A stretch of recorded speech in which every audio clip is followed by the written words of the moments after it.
দেখো আজকে দুপুরের জন্য লাউ তরকারি বসিয়ে দিয়েছে, এখন নামাবো।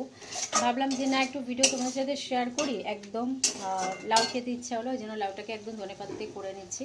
এরপর করবো লাউর খোসাটাকে কাটছি, এটাকে ভাবছি সেদ্ধ করে রাখবো, দেখি কতদূর কি হয়। তো বলেছিলাম যে একটা রান্না করে রাখলে আমার পরের দিনের সুবিধাটা হয়, তো ওই জন্যই মানে কালকে আমি কি করেছিলাম, আজকের জন্য মাছটাকে করে রেখেছিলাম।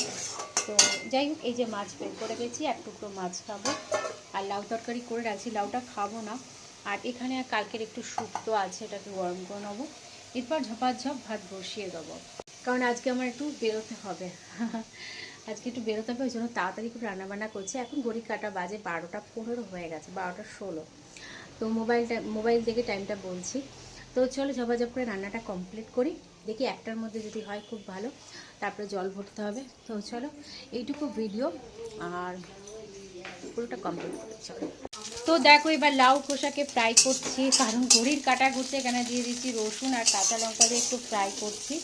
কারণ হচ্ছে আমার এখানে এটা সেদ্ধ করে নিয়েছি, প্রথমে লাউ খোসাকে সেদ্ধ করে নিয়েছি, এরপর একটু ফ্রাই হলে এবার খোসাটাকে দিয়ে দেবো। কী যে অপূর্ব লাগে, বিশেষ করে রসুন ফোড়ন দিয়ে খেলে ভীষণ ভালো লাগে। একটু শুকনো লঙ্কাটা দিলে একটু আরও ভালো হতো, কিন্তু আমি কাঁচা লঙ্কা দিয়ে করেছি।